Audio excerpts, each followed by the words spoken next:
Ajaran lain umpamanya saja di dalam agama Islam juga diajarkan tentang perbuatan-perbuatan baik tanpa batas-batas agama.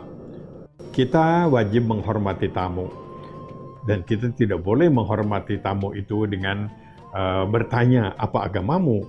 Tidak ada hak kita untuk memisah-misah ke tempat rumah. Orang datang ke rumah sebagai tamu kita hormati. Barang siapa yang beriman kepada Allah dan hari akhir, hendaklah hormati tamunya. Kalau tamu itu berniat tidak baik, tentu baik beragama Islam maupun tidak beragama Islam, tentu lain masalahnya. Kita harus menghormati tetangga tanpa membedakan apa agamanya. Kita barang siapa yang beriman kepada Allah dan hari akhir, hendaklah juga menghormati tetangga, menghargai hak-haknya, membuat aman tetangga tanpa melihat agamanya. Begitu juga kita diperintahkan untuk selalu santun kepada siapapun, Muslim kepada non-Muslim. Seorang Muslim tetap harus memelihara kesantunan di dalam bersikap. Kemudian juga ajaran tentang bagaimana kita sabar berbeda. Kemudian kita bagaimana juga memanggil orang, menyapa orang lain dengan sapaan yang baik. Kita jujur juga di dalam berkomunikasi, di dalam berbuat. Ini berlaku kepada siapapun, baik mereka beragama Islam ataupun tidak beragama Islam. Sebagai Muslim tetap harus membangun kejujuran dengan siapapun. Tidak boleh bohong kepada siapapun. Tidak boleh khianat kepada siapapun. Tidak boleh menyakiti orang lain. Dan tidak boleh merusak kehidupan orang lain. Semuanya ini adalah bagian dari perintah agama. Inilah realisasi dari apa yang diajarkan oleh agama Islam, yaitu Islam itu adalah rahmatan lil alamin, salam kasih sayang bagi seluruh alam. Artinya tanpa melihat keyakinan, tanpa melihat siapa dan dari mana, orang Islam tetap harus menjadi bagian daripada hamba-hamba Allah yang rahmatan lil alamin, kasih sayang bagi seluruh alam. Masih banyak ajaran-ajaran yang bisa dijadikan rujukan bagi kita tentang bersikap kepada siapapun. Nah, tentu saja kalau kita harus selalu baik kepada orang-orang walaupun beda agama, tentu saja apalagi kepada orang-orang yang seiman, orang-orang yang sekeyakinan, di mana seorang Muslim itu harus tetap menjaga, melaksanakan misi rahmatan lil alamin.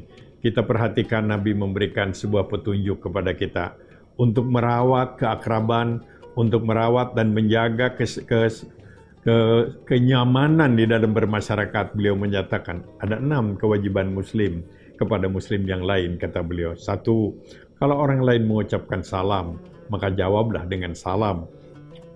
Menjawab salam adalah bagian daripada semangat kita untuk menyenangkan orang lain. Walaupun kita punya segudang perbedaan dengan yang bersangkutan. Ketika yang mengucapkan salam itu non-Muslim, ya kita jawab salam dengan salam yang sesuai dengan yang tidak bertentangan dengan ajaran agama kita. Ketika orang menyatakan non-Muslim menyatakan selamat pagi, ya kita jawab selamat pagi. Ketika dia mendoakan semoga Anda sukses, semoga Anda pun sukses dan seterusnya. Ini adalah bagian daripada akhlak seorang Muslim dalam menciptakan suasana kehidupan yang syarat dengan toleransi dan kebaikan. Kalau orang lain mengundang, kata Nabi, penuhi undangannya. Sepanjang undangan itu hal-hal yang baik, tidak bertentangan dengan ajaran agama, siapapun yang mengundangnya dan kita bisa mendatanginya, maka kita penuhi. Itu adalah bagian daripada kewajiban Muslim kepada Muslim yang lain dan juga bisa berlaku kepada non-Muslim.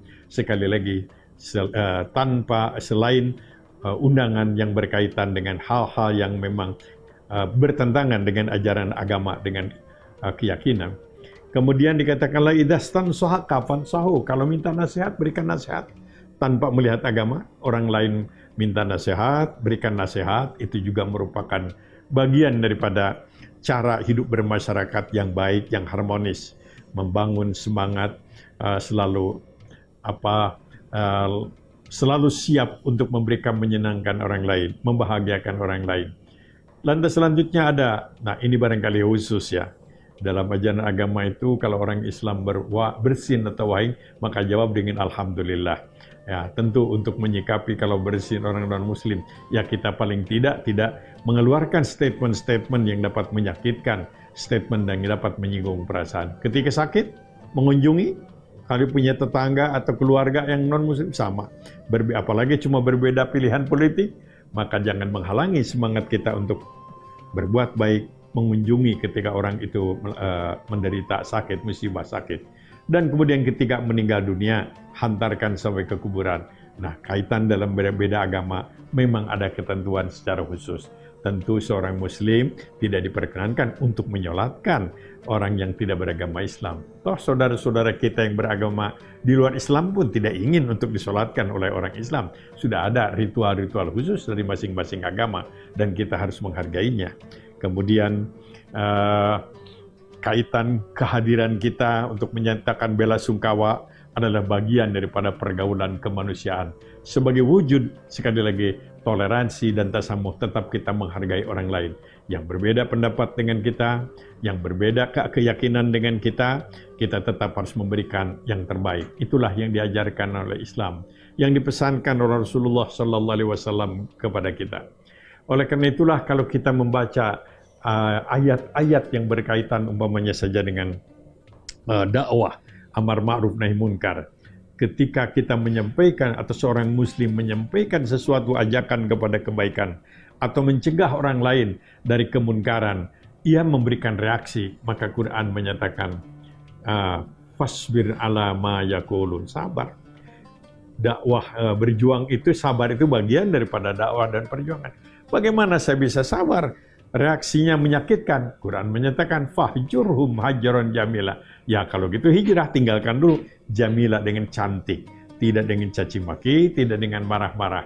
Nah, pada satu saat kembali lagi itu adalah soal lain. Jadi begitulah Islam mengajarkan kepada kita tentang bagaimana bersikap kepada orang lain, kepada semua manusia. Bahkan Islam mengajarkan untuk selalu berbuat baik itu tidak hanya kepada manusia, sampai kepada hewan dan binatang atau makhluk-makhluk alim. Karena rahmatan lil alamin, harus membawa misi kasih sayang bagi seluruh alam. Barangkali kita sering mendengar atau pernah mendengar tentang pujian Nabi kepada seorang wanita yang menyelamatkan seekor anjing karena kehausan di tengah padang pasir. Karena Nabi juga pernah marah dan mengutuk wanita muslimah yang mengurung seekor kucing sampai mati kelaparan di rumahnya.